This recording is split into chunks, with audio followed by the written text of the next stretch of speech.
Na semana passada eu fui a um casamento e foi um dos casamentos mais interessantes que eu já participei. Havia mais de 500 pessoas lá, a noiva estava linda. Mas o que me chamou a atenção nessa cerimônia de casamento em particular foi a criatividade da cerimônia de casamento. O casamento durou mais de 1 hora e a noiva e o noivo se reuniram com o pastor para inserir novos, diferentes e empolgantes elementos para a cerimônia do casamento. Eu gostei disso, mas bem assim no meio da cerimônia, eles inseriram partes da cerimônia de casamento tradicional e clássica. E eu notei que quando comecei a ouvir as palavras daquela cerimônia tradicional, que a minha atenção despertou. E eu fui movido. E eu pensei comigo mesmo, não há como melhorar isso. Isso é tão lindo, essas palavras são tão significativas, por que não podemos simplesmente ficar com a cerimônia tradicional? Então eu pensei, eu provavelmente sou apenas antiquado, sou um desses ministros esquisitos e assim por diante. Então eu pensei, talvez a razão pela qual eu goste da cerimônia tradicional é tanto assim, porque eu já ouvi isso muitas vezes. A maioria das pessoas, de fato, ouve apenas uma vez quando se casam ou quando participam do casamento de outra pessoa. Mas quando você é clérigo, tem benefício de repetidas vezes, de novo e de novo, ouvir as palavras. Agora, elas se tornam nítidas. Elas se tornam nítidas em sua definição. E ao pensar naquela cerimônia tradicional de casamento, eu percebi que há uma grande quantidade de pensamento e cuidado que foram preenchidos em cada palavra. E então nós temos uma tradição que se desenvolveu nessa cerimônia de casamento, mas todos nós sentimos a tensão na nossa cultura quando os jovens mais e mais estão dizendo não à cerimônia de casamento tradicional e a todo o conceito tradicional de casamento. As pessoas experimentaram a dor em seus próprios casamentos, em suas famílias. Sabemos que mais e mais os jovens vêm de lares desfeitos e há um medo assim que surgiu uma suspeita assim sobre todo o negócio do casamento. Então nós vemos casais morando juntos, em vez de se casar com medo de que o custo desse tipo de compromisso possa ser algo demais, possa ser muito pesado e se tornar muito vulnerável. Então nós estamos num ponto da nossa cultura onde um dos mais estáveis, ou nós pensávamos que era, uma vez nós pensamos que uma das tradições mais permanentes está sendo desafiada todos os dias. Acredito que a maioria de nós já viu o filme ou a Broadway Play. Muitos de vocês viram isso, ok? Vocês se lembram disso? Eu particularmente gosto da versão do filme onde nós temos a história do venerável patriarca judeu russo, Tevian, e que toda a sua vida gira em torno de suas filhas. Como ele ama suas filhas e ele espera para o futuro delas, ele planeja o futuro delas e se envolve com o casamenteiro lá na vila que deveria estabelecer companheiros e o partido para suas filhas. Mas de repente as meninas, uma de cada vez, procuram o pai e dizem: pai, mas nós não amamos esse homem que o senhor escolheu para a gente casar, que o casamenteiro escolheu, eu amo o alfaiate, ou eu amo o açougueiro, seja como for. E essas meninas começam a puxar as cordas do coração do seu pai, uma a uma, e elas dizem: papai, por favor, deixe-me casar com o homem que eu amo. E o pobre Tevye, ele é dilacerado por isso. Porque, por um lado, ele quer fazer suas filhas felizes. Mas, por outro lado, ele diz, por um lado e por outro lado, ele quer manter sua lealdade às tradições. Então, quando ele luta com as suas filhas, ele diz: não, você não pode se casar com o alfaiate ou com quem quer que seja. A filha diz: bem, por que não? E ele diz: é a tradição.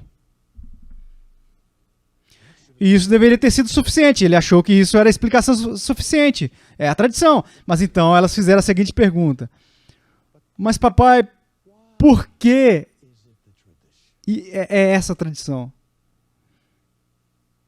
E o Teve coça a cabeça e diz: porque essa é a tradição. Essa é a tradição. Isso é tudo. Foi o que o meu pai fez, foi o que o meu avô fez, foi o que o meu tataravô, e a tradição. Mas ele não poderia dar uma razão para o estabelecimento da tradição em primeiro lugar. E houve uma crise. Eles tinham uma tradição de estar pendurado assim no ar. Foi precário. Qual era o título do filme? Violinista no telhado. O que no mundo violinista no telhado tem a ver com a história desse velho e de suas filhas que queriam se casar? Lembre-se da cena de abertura do filme. À medida que a trilha sonora se move, nós vemos esse homenzinho dançando e tocando violino em um telhado íngreme. Isso é o símbolo para o filme inteiro. A mensagem está contida exatamente porque aqui está um homem dançando e brincando em um telhado íngreme em uma posição altamente precária. A qualquer momento nós esperamos que o violinista escorregue, deslize pelo telhado e colida com o chão. E o ponto principal dessa imagem é esta: que uma tradição que não é entendida, uma tradição que é vazia de raízes, é precária, como um homem que tenta dançar e mexer em um telhado, cedo ou tarde, ele cairá e será destruído. Agora o cristão tem que fazer essa pergunta: por que temos uma ordem tradicional de casamento? Por que temos um casamento? Uma das coisas que eu mais gosto no casamento tradicional, da cerimônia, é que na cerimônia de casamento são mencionadas palavras que nos explicam por que há algo como casamento. Somos informados naquela cerimônia de casamento que o casamento é ordenado e instituído por Deus. Isto é, que o casamento não é algo que apenas simplesmente brota arbitrariamente a partir de convenções sociais ou tabus humanos. O casamento não é inventado pelo homem. O casamento é ordenado e instituído por Deus. Vamos dar um momento e olhar para as origens do casamento. Vamos aos primeiros capítulos do Antigo Testamento, para os capítulos iniciais do livro de Gênesis. E no primeiro capítulo de Gênesis, é claro, nós lemos o relato da criação, a narrativa pela qual Deus cria o mundo, e ele faz isso em etapas. Primeiro ele clama, haja luz, e depois ele divide a luz da escuridão. Então no dia seguinte ele divide a terra seca dos mares e oceanos. Então ele começa a encher a terra de vegetação, com flores, árvores e assim por diante. Então ele adorna a sua criação ainda mais, fazendo bestas do campo, pássaros do ar, peixes que nadam no mar. Mas então, como nós passamos por essa narrativa, vemos que a história da criação atinge a sua crescente com o ato culminante da criação, onde Deus desce até a terra, agarra um punhadinho de argila assim, e ele começa a moldá-lo. Então ele respira nele o seu próprio fôlego. E nós lemos que o homem se torna uma alma viva. Agora também notamos algo acontecendo aqui, que em todas as etapas da obra de criação de Deus, Deus profere uma bênção. Agora estamos todos familiarizados com essa palavra bênção. Nós escutamos ela todos os domingos pela manhã na igreja, após o culto, e alguns de nós mal podemos esperar o culto acabar para ver aquele ministro levantar as mãos e dizer: o Senhor te abençoe e mantenha assim, agora podemos ir para casa, comer, fazer o que for, particularmente se o sermão for entediante. Então a bênção para nós significa o fim do culto, mas o que está acontecendo aqui, a bênção, é como nós vamos ver aqui na palavra, a raiz aqui é bene, significa bom ou bem. E diction, você significa assim, ter boa dicção ou má dicção, vem dessa palavra lá na tradução do inglês. A ver com a falar. Tem a ver com falar, de modo que uma bênção é uma boa palavra para alguém que deseja o seu bem. Então, nós vemos a bênção de Deus sendo pronunciada sobre cada estágio da sua criação. Como ele cria os mares e as montanhas, ele olha para o que ele fez e diz, isso é bom, bom. E como ele cria os animais e os considera, ele olha para aquela parte da sua criação e ele diz, isso é bom. Então nós vemos essa bênção sendo repetida ao longo do capítulo 1 e no capítulo 2 de Gênesis. Mas de repente, algo ameaçador entra nesta história da criação no meio do capítulo 2. Há uma mudança de humor muito sutil. Pela primeira vez na história do universo, Deus percebe algo que provoca da sua boca, não uma bênção, mas o que nós chamamos de maldição. Uma maldição significa falar o mal. Uma maldição, por exemplo, seria uma maldição, uma declaração de julgamento, por exemplo. Agora pense por um momento e pergunte a si mesmo, qual foi a coisa que provocou a primeira maldição da boca de Deus? Qual foi a primeira coisa que Deus viu na sua criação sobre a qual ele disse, isso não é bom? Nós encontramos no 18º verso do 2º capítulo de Gênesis, onde Deus olha para a sua criação, ele vê o homem, vê os animais e diz, não é bom que o homem viva só. Sua primeira maldição é dirigida contra a situação da solidão humana. Então nós perguntamos, por que casamento? Deus fornece uma resposta à solidão humana. Eu me lembro de um filósofo dinamarquês, Søren Kierkegaard, que escreveu com frequência sobre a dor do ser humano. Kierkegaard disse que há um tempo para a solidão. Há um momento em que cada pessoa precisa estar sozinha, ficar sozinha, coletar e reunir os seus pensamentos, refletir, meditar. Lembramos como o próprio Jesus, de tempo em tempo, ele achava necessário se retirar de perto das multidões e dos grupos e simplesmente fugir e ficar sozinho. Então, a solidão é algo que nós precisamos, mas não queremos ela em doses maiores.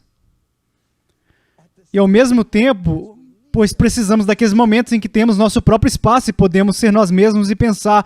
Então, o pior castigo que nós podemos conceber de dar às pessoas que estão encarceradas, além da tortura física e assim por diante, é consigná-los para a solitária, um confinamento solitário, afastando eles de toda a comunhão humana e o calor da companhia de outras pessoas.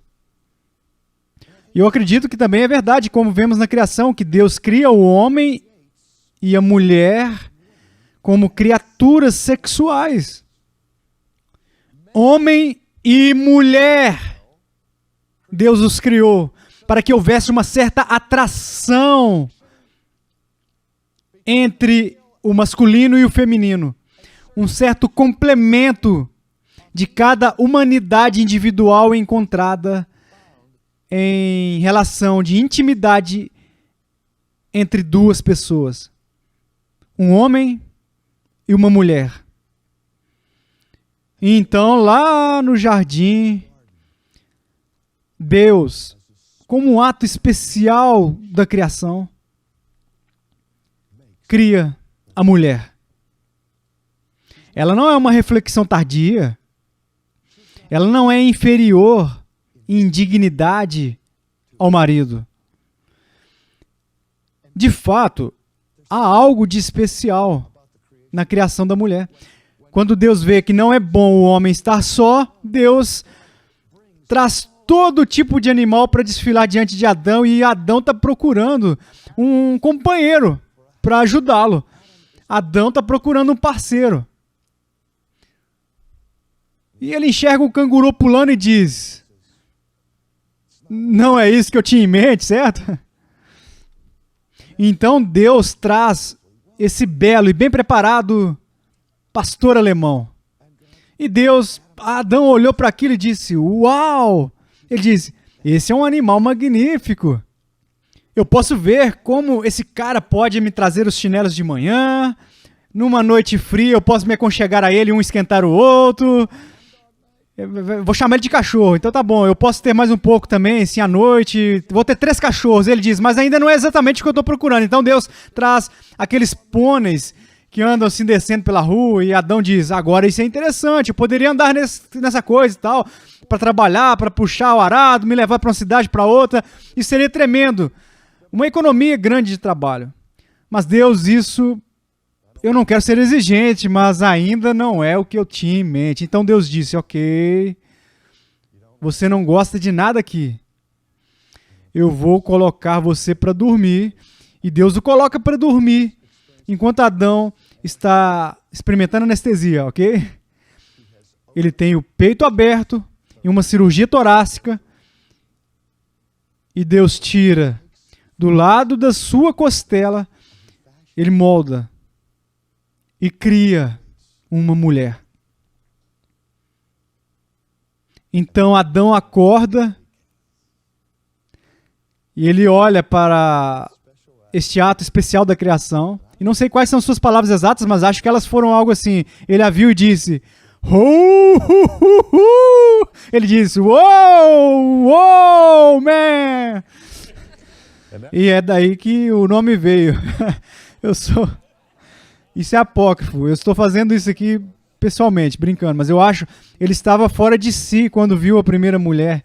Ele disse: é isso, agora é osso dos meus ossos, carne da minha carne. E Deus disse: e o homem deixará seu pai e sua mãe, e ele se apegará à sua esposa. Deus ordenou o casamento, não como punição, nem como escravidão, como de uma bola e uma corrente no pé, mas pela realização humana, pela intimidade. A melhor expressão do que significa um ser humano neste mundo. Agora percebo que quando os jovens vêm até mim e querem escrever seu próprio casamento, suas cerimônias, e eu aprecio o espírito por trás delas quando pergunto: por que você quer escrever sua própria cerimônia de casamento? Eles dizem: porque quero que o meu casamento signifique alguma coisa. Eu não quero que seja uma tradição vazia. Eu não quero apenas dizer palavras sem sentidos e assinar um pedaço de papel e que assim seja. Então eu digo o seguinte assim: ótimo, eu digo, grande espírito, vá adiante, tente. Vai, seja criativo, escreva sua cerimônia de casamento, mas a única coisa que eu te dou é que deve ser uma cerimônia autêntica. Todos os elementos do casamento real têm que estar lá. Ou eu não posso realizar a cerimônia, simples. E já vi cerimônias maravilhosas de casamento, escrito por jovens. Eles voltam com todos os tipos de coisas criativas. Mas você sabe que há uma coisa que nunca vi em uma cerimônia de casamento que eles criam. Eu ouvi dizer assim: todo mundo reconhece que o casamento é instituído e ordenado por Deus. Isso aí eles dizem, mas ainda tenho que ter um casal que expressa, ainda não vi um casal que expresse que o casamento é regulado pelos mandamentos de Deus. Que, é claro, é a parte integrante da cerimônia tradicional, onde nós reconhecemos que Deus não apenas criou o casamento e deu o casamento a nós como um presente, mas quando Ele nos deu para nós, Ele deu para o nosso bem-estar. Ele diz: não abandone. Assim, a sua autoridade soberana sobre o casamento está ali. Deus regula o casamento. E Ele o institui em um determinado formato. A primeira coisa que precisamos entender sobre esse regulamento é que Deus cria o casamento creates marriage na forma de uma aliança.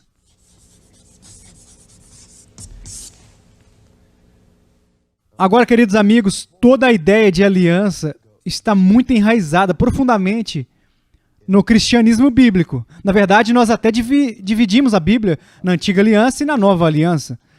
Nossa redenção é baseada no conceito de convênio, de aliança. Mas o que é uma aliança? Uma aliança é simplesmente um acordo, um contrato entre duas ou mais pessoas. E no coração de uma aliança está uma promessa.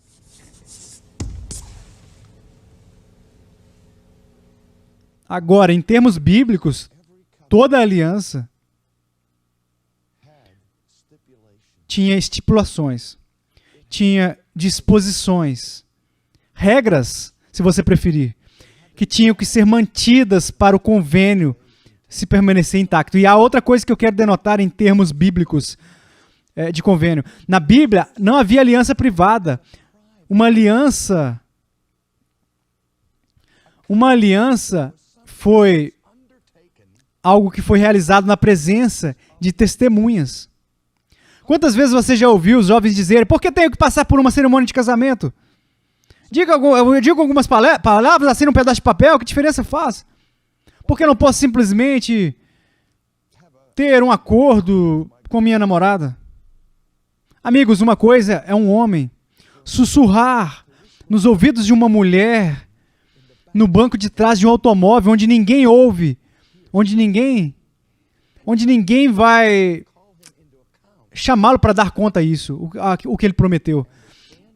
Outra é se levantar em uma igreja ou no cartório, onde na frente dos pais, na frente dos amigos, na frente das autoridades civis e diante das autoridades eclesiásticas, diante de toda a estrutura de autoridade na vida, você fica lá e publicamente diante de Deus e dessas testemunhas, você faz uma promessa. Você fazem votos sagrados. Votos sagrados. E você assume que, se não os cumprir, não os levar a sério, talvez seus pais levem isso a sério. Ou seus amigos. Certa vez eu envolvi-me em aconselhar um caso de divórcio que envolvia um triângulo. E estava implorando com essa mulher que estava envolvida nesse triângulo para quebrar esse relacionamento e voltar para o marido dela. E ela me diz: ei, quem eu estou machucando? Eu quero ser feliz. Isso é apenas entre meu marido e eu e o meu amante. A igreja não tem que se envolver com isso. E eu mostrei a ela a minha agenda e ela não podia acreditar que eu tinha falado e marcado consultas com 28 pessoas diretamente afetadas por essa relação. Eu tive que me encontrar com os dois pais das duas pessoas, os filhos, o vizinho, os amigos, os tios, as tias, empregados, que estavam todos chateados com o mar de devastação que aconteceu com um casamento desfeito. E neste caso, os amigos da mulher se importavam o suficiente com ela, a sua igreja se importava o suficiente com ela para se envolverem. Mas ela queria que fosse um assunto particular. Mas os convênios não são privados e nós precisamos entender isso, que há uma grande diferença entre sussurrar algo em particular e assinar um papel e fazer isso formalmente em uma cerimônia, em um momento significativo, em uma ocasião significativa em que nós marcamos esse momento e fazemos esse voto sagrado, santo. Então, você vê, nós temos uma aliança. Eu diria que o casamento é a coisa mais preciosa de todas as instituições humanas que nós temos. É também o mais perigoso. É perigoso porque o nosso casamento, que nós derramamos o nosso maior e mais profundos sentimentos e expectativas. É aí que nossas emoções estão em jogo. Isso é onde nós estamos mais vulneráveis, como veremos nas próximas lições, que vão seguir essa aqui. É aí que nós podemos alcançar maior felicidade, mas também é onde podemos alcançar a maior decepção, a maior frustração e a maior dor. E por isso, se eu vou entrar em um relacionamento em que há tanta coisa em jogo, eu preciso de algo mais do que algo superficial. Sim, estou comprometido. Sim, eu vou te amar. Fique comigo, querida. Você sabe? Porque mesmo com as cerimônias formais, mesmo com as estruturas de autoridades envolvidas, estamos no lugar agora onde cerca de 50% dos casados se divorciam na América. O casamento e as estatísticas são muito mais altas se fizermos essa pergunta. Se você tiver que fazer tudo de novo, você casaria com a pessoa com quem está casado? É trágico ouvir quantas pessoas respondem a essa pergunta sem sequer hesitar e dizer não. Quero dizer, eu percebo que estou nele, estou preso, eu vou ficar, eu não vou conseguir, eu tinha que fazer tudo de novo, se eu pudesse ser livre. Mas há algo que se perdeu a respeito do caráter sagrado e santo do voto e da aliança, que é regulado pela lei de Deus e os mandamentos. É para a nossa felicidade, mas também para a glória de Deus.